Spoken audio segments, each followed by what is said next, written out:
Hey everyone. Hey everyone. Hi. Yesterday was a really. Let me just start off by saying I'm sorry. I did a very shitty thing. Something that I've regretted ever since yesterday when I posted my goodbye video. That wasn't the proper way to say goodbye to the channel and to the people who've watched it, who are loyal watchers. I always hate saying the word fans because I just don't know. There's just people who watch videos out there, and sometimes they'll comment, sometimes they'll ignore it, and it's fine. That's just how it is. Where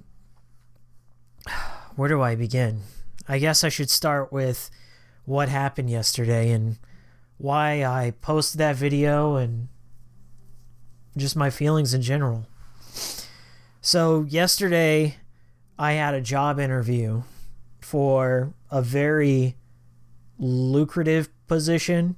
I would say lucrative in the sense that it provides a good paying salary and benefits, and the work that I would be doing is pretty valuable to society, I would say.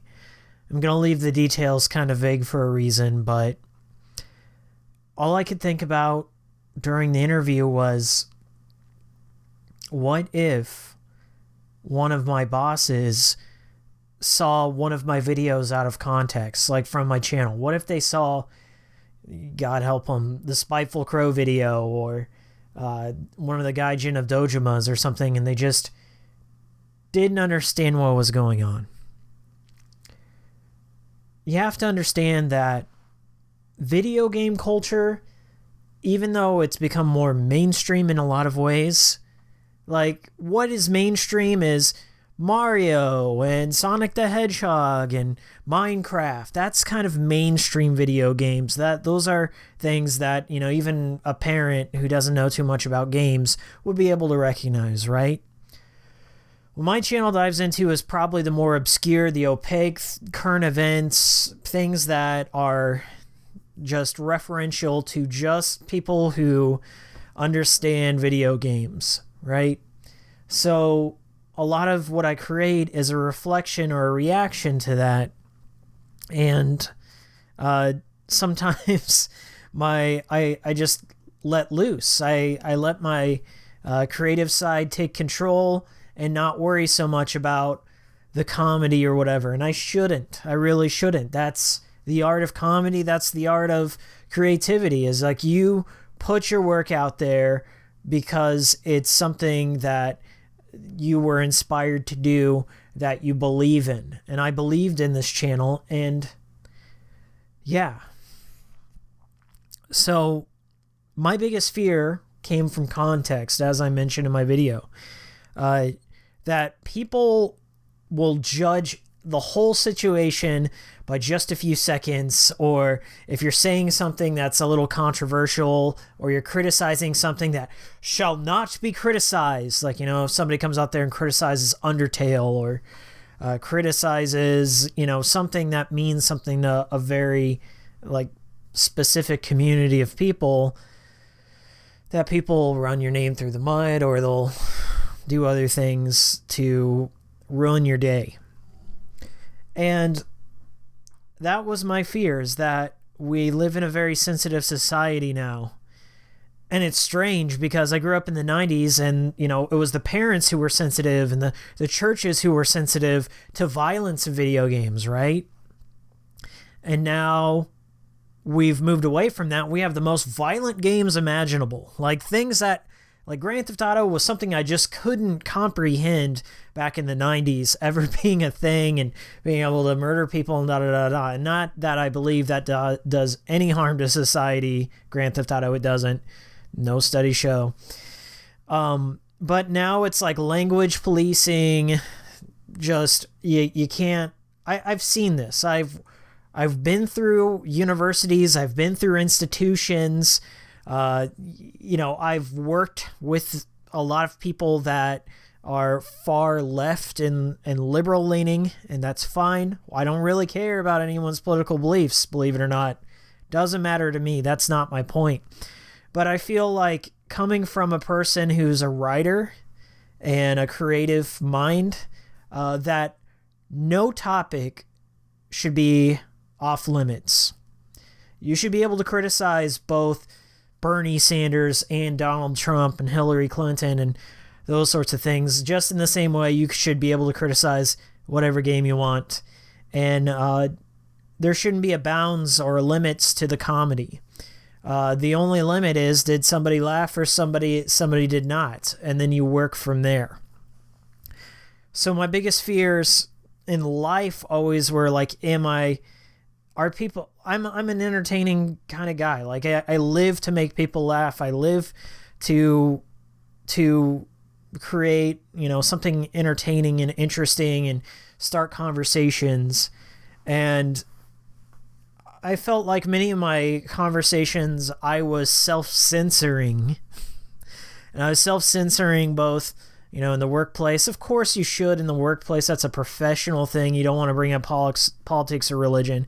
But around my friends and stuff, because I was afraid of making them upset. And my biggest fear is like being alone or being fired or people not liking me. And the biggest fear out of all of them is just being misunderstood. And that's kind of what happened yesterday with Hikikomori. I was so afraid that the real world and my channel would overlap at some point. At some point it would happen, and then I would have to kind of talk about that and why I create, how do you explain why you create? How do you explain inspiration? Why you do the things you do? I just do. It's something that I've wanted to do. I didn't know I wanted, or I didn't know I was capable of making videos till I made the first one. It just happened. Speaking of my first video, I went back and I watched it just to see how this channel got started. And the first thing I wanted to do was talk about Threads of Fate. I put out a 53-minute video of me just summing up the entire plot and just talking about what I liked and a little bit of the history. And it was just way off track. And I just thought, I was like, wow, I've come a long way from here.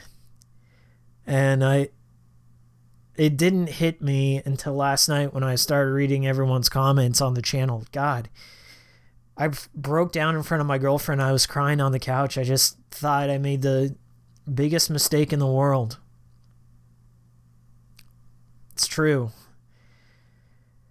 I know some people would say, you don't know if you've made the right choice or not. Give it a week, give it a month. And if you really like it, come back. Well, instantly, it just sank in all at once. I was reading everyone's comments. My friends were sending me messages saying, we really like the channel. We support whatever you choose to do. And I didn't know, I know there's some of you who are regular commenters and you share my stuff and we talk and you show up on my live stream, but I really didn't know how many people on my channel were active watchers or new people that came in and liked my stuff. It's so weird how YouTube works. I put something out there and I have no idea who's watching. I don't know who's watched what unless they leave a comment and so on and so forth. I don't know what my videos mean to people. I guess I've been bad on that communication and just asking for feedback in general. I don't think I ever have. And it just hit me in my heart all at once because I read one comment in particular stuck out to me. If I can pull it up real quick. So I'm going to read this, and I don't mean to put you on the spot here. God damn. There are so many good ones, so trust me when I say I've read them all, but SanIncense992 said, he quoted me, people want content that is disposable. That's exactly why most of us enjoyed your channel. Yes, it's niche, and I get all your points, but what you're literally saying here is people like the same dumb shit. I don't like that dumb shit, and the little people that watch me aren't enough, and that's saying it harsh, but that's how it is.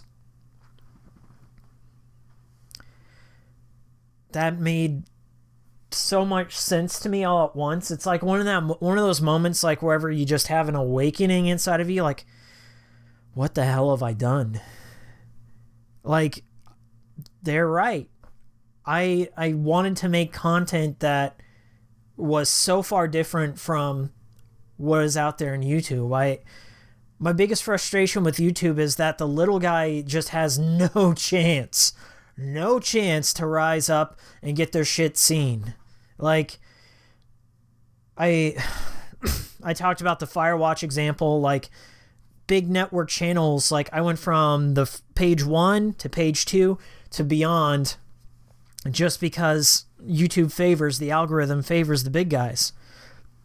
And they constantly market this, just the same old derivative shit, react videos, prank videos, talking about some crazy feminism or Gamergate stuff, like just things that just play with your emotions. Like, and I just wanted to talk about games, and I wanted to make laughs, make happy, make good times. And like, if I step away from doing that, then what have I done? I've prevented myself from being happy and playing into my skill set, and I've prevented somebody from having a good time or thinking about something or looking at something from a different light. I'm just holding my perspective to myself. I'm holding it ransom for no reason. For me, YouTube isn't about making it big or making it a career. It's about sharing my perspective and entertaining. And I just feel like I'm shouting into the vast void of YouTube sometimes. And content ID and copyright things, like YouTube is just so, it makes you feel paranoid. Like, you sit down at the end of 3 days of editing this video, trying to make it perfect, and you never know. It's like a crapshoot when you upload it if it's going to get flagged or not, and your work will never be seen, or only seen in these countries that allow it. So that's what happened. I was afraid. Let me show you something. So, without doxing myself here, when I got home from my interview, my girlfriend said that this package was waiting for me. And this is what I had bought for my birthday. I bought this for the channel because all I was thinking about what I wanted for my birthday is something to make the channel better. So I bought a Yeti microphone. This is not a product placement. Because it offered more features than this blue snowball here can. I bought this for $40 back in 2013. This has every feature I could ever want. And I took it out of the box one time, and that one time was to make that goodbye video. And all I could sit there and say is like, do I return this? Do I just let it stop here? But I wasn't thinking clearly when I made that video. It was just pure emotions coming out from the top. And as I say, I just go with the nuclear option. And I don't want that to happen. I don't want it to just end on this way. Yes, I ended things on my terms, but it's not what I truly wanted. What I truly want is to continue making videos. Probably not at the same pace. Maybe it's not once a week like I thought I needed to do. But whenever the inspiration strikes me, if you want to leave the channel and you're tired of my shit, I'm tired of it too.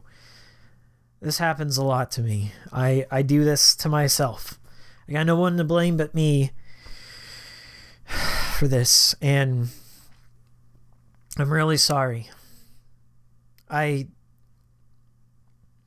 had a lot of good messages come yesterday from supportive people on my channel, from friends I didn't even know I had across the world, not just here. And I can't thank you enough for watching the channel, for being a part of it, for leaving me nice comments. Holy shit. I didn't think it would be a big part of my life, but I can't let it go. It's what I want. I'm going to leave you with like one quote from a friend last night that just really hit home for me. We're talking about like what happens if somebody out in the real world saw one of my videos and stuff, like, at work or something. And he goes, we work, we hold a job to make a living, and we do that so we can then do the things we want in life. We do something we don't like so we can do the stuff we love. And he goes, if they don't understand, then find something else. And it's not that easy to do that, but I think that's what's going to happen out of this, is that I should find something out in the real world that will allow my creative side to also exist. Because closing down shop in one of them isn't going to be good for the other. I would regret it for the rest of my life. So, thank you guys. Thank you, friends. Hikikomori Media is here to stay for as long as I'm alive. I mean that. Alright. I'm sorry. This has gone on way too long. But look forward to, who knows? It's going to be an interesting, I don't know. Look forward to the future. I'll see you around.